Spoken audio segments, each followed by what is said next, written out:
दिल्ली में कोरोना के नए मामलों ने पुराने सारे रिकॉर्ड्स तोड़ दिए हैं। सिर्फ 5 दिन में हर दिन नए मरीजों की संख्या अब दोगुनी से ज्यादा हो चुकी है।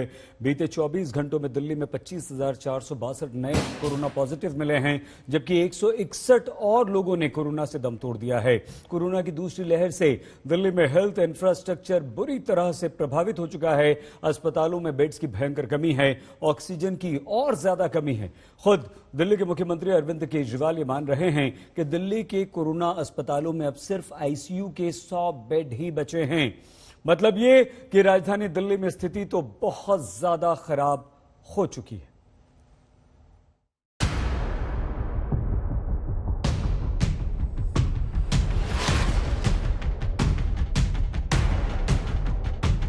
यही मर रहे हैं, सब कुछ नहीं दे रहा, कोई नहीं दे रहा। ये जो मौतें हो रही हैं, मैं दावा करता हूँ सबसे ज्यादा मौतें समय पे ट्रीटमेंट न देने के कारण और ऑक्सीजन न मिलने के कारण हो रही है।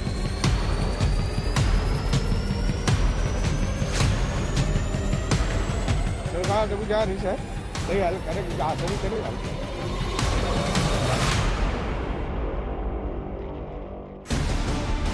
अगर राजधानी दिल्ली के बीचों बीच एलएनजेपी अस्पताल की हालत ये है तो सिस्टम पर सवाल क्यों नहीं उठेंगे? अगर दिल्ली के सरकारी अस्पतालों की जमीनी हकीकत ये है तो फिर भगवान ही मालिक है। मरीज के परिवार वालों के दावे सुनिए। एलएनजेपी अस्पताल में ना तो बेड है ना ही मेडिकल सुविधा।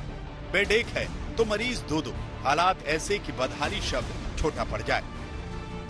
कोई ट्रीटमेंट नहीं हो रहा था, वहाँ पे झूठा दिखाया जा रहा था लाइव की 175 बेड खाली हैं, जबकि एक बेड पे 4 पेशेंट थे और ऐसे भी पेशेंट थे जो एक बेड पे 3 डेड बॉडी और एक जिंदा, उसके वो ऑक्सीजन भी नहीं है और एक दूसरे के ऊपर पैर रख के कूद के जा रहे थे। इतनी डेड बॉडी वहाँ पर 20 से 25 डेड बॉडी इमरजेंसी गेट पे पड़ी हुई थी। तो डॉक्टर को दिखा, देखो जी यहाँ बैठे हुए हैं, इस जगह पे मेरी वाइफ बैठी है, कर दो। हमारे लड़के भी थे, वीरेंद्र है, हमारे कर्मचारी सब साथ ही साथ थे। मतलब तो उसके बाद मेरे की तरह लगाए हैं यहाँ, फिर 27 नंबर बाट में ले गए हैं। करते करते लगभग 9 बजे, 9:30 बजे, 10 बजे तक तब उसमें लिए उन्होंने ले जाकर। उसके बाद अंदर हम जा नहीं सकते, कोई बात ही नहीं अंदर कर सकते हैं कि हम अंदर जाएं देख लें, या कुछ मतलब ही नहीं जाने का कोई देते हैं। शनिवार रात एलएनजेपी में एम्बुलेंस की संख्या पांव पसारते कोरोना का सबूत है। कोविड बेकाबू हो चला है। अस्पताल पहुंचने के बाद भी 4 घंटे तक मरीज एम्बुलेंस में पड़े रहने को मजबूर है। 5 घंटे हो गए जी। अभी देखेंगे अंदर है। क्या कह रहे हैं? अभी देखेंगे। नहीं, 4 अब तक एक्सपायर हो चुके हैं। 2 हॉस्पिटल तो दिल्ली के मैं घूम चुका हूँ। भाभी प्रेग्नेंट है, 9 मंथ पूरे हो चुके हैं। 17 हॉस्पिटल होके आ चुका हूँ, कोई एडमिट नहीं कर रहा पेशेंट को, कोई भी। सिंगल हॉस्पिटल BL कपूर में होया, जीवन माला होया, NKS हॉस्पिटल होया, सिंगल हॉस्पिटल एडमिट करने के लिए तैयार नहीं है। दिल्ली सरकार के एक और अस्पताल डॉक्टर बाबा साहेब अम्बेडकर हॉस्पिटल की हालत देख लीजिए। आईसीयू बेड पूरी तरह से भरे हुए हैं, सामान्य बेड की भी भारी कमी है। हम पहुंचे हैं इस वक्त डॉक्टर अंबेडकर अस्पताल रोहिणी में। आप साफ तौर पर देख सकते हैं कि जो डिस्प्ले बोर्ड है वहां पर आईसीयू बेड जो कि कोविड से संबंधित है वह कोई खाली नहीं है, पूरी तरह से भर चुका है। जो कुल कोविड बेड हैं उनकी संख्या सिर्फ और सिर्फ 2 है। 196 थे, जिसमें से 194 आप देख सकते हैं भर चुके हैं। कोविड स्पेशल अस्पतालों के बेड फुल हो गए। हालात ये है कि दिल्ली सरकार की सांसें फूलने लगी। मुख्यमंत्री लाचारी से फरमा रहे हैं कि अब हमारे पास पूरी दिल्ली में आईसीयू के 100 बेड से भी कम बचे हैं। आईसीयू बेड्स की खासकर काफ़ी कमी हो गई है। लगभग सारे दिल्ली के आईसीयू बेड्स मिला के 100 से भी कम आईसीयू बेड्स पूरे दिल्ली में बचे हैं। ऑक्सीजन की भी काफ़ी कमी है। मुख्यमंत्री की ये लाचारी दिल्ली के आम लोगों में कोरोना के डर को और ज्यादा बढ़ा देती है। पिछले 24 घंटे में दिल्ली में 25,000 नए कोरोना मरीजों की पहचान हुई। दिल्ली में पॉजिटिविटी रेट 30% तक पहुंच गया। एक दिन पहले शुक्रवार को पॉजिटिविटी रेट 25% था। 5 दिनों में कोरोना की रफ्तार को देखें तो 13 अप्रैल को 11,491 नए मरीज मिले और 18 अप्रैल को केस 25,000 पर पहुंच गया। यानी अगर मरीजों की संख्या ऐसे ही बढ़ती रही तो अस्पतालों पर भारी दबाव बढ़ जाएगा, हालात बिल्कुल बेकाबू हो जाएंगे। तो मैं इतना कह सकता हूँ कि सिचुएशन बड़ी भयंकर है जो इस टाइम है। सप्लाई एंड डिमांड की बात है।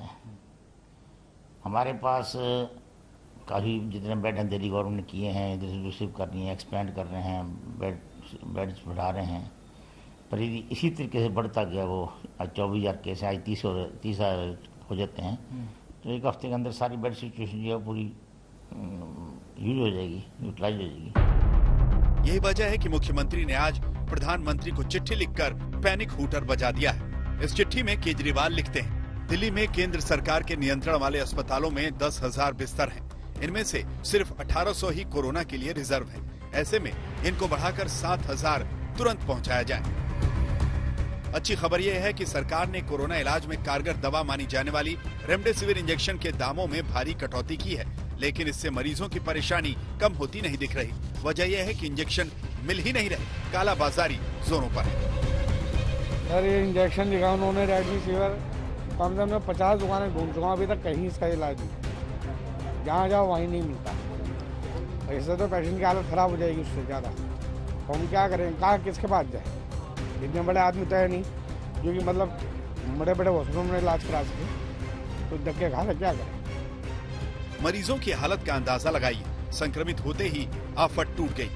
अस्पताल पहुंचे तो बेड नहीं, किसी तरह भर्ती हो भी गए तो बदहाली से सामना। रेमडेसिविर इंजेक्शन की जरूरत पड़ी तो कालाबाजारी से सामना। अब तो ऑक्सीजन पर भी आफत है। कोरोना के गंभीर मरीजों का जीवन दरअसल ऑक्सीजन पर टिका है, लेकिन अफसोस है कि अस्पतालों में HDU यानी हाई डिपेंडेंसी यूनिट और ICU यानी इंटेंसिव केयर यूनिट अवेलेबल ही नहीं है। सरकार और अस्पतालों के सामने चुनौतियों का पहाड़ है। मरीजों की संख्या बहुत तेजी से बढ़ रही है। दिल्ली के स्वास्थ्य इंफ्रास्ट्रक्चर पर भारी दबाव है। ऐसे में ये सवाल तो उठेंगे ही कि पिछले 1 साल के दौरान अस्पतालों की हालत और क्षमता क्यों नहीं बढ़ाई गई? अगर बढ़ाई गई होती तो क्या कोरोना के बड़े खतरे का अंदाजा नहीं था? आखिर अमेरिका और दूसरे देशों की हालत देखकर सिस्टम ने खुद को तैयार क्यों नहीं किया? दिल्ली से सुशांत मेहरा और राम किंकर सिंह के साथ आज तक ब्यूरो।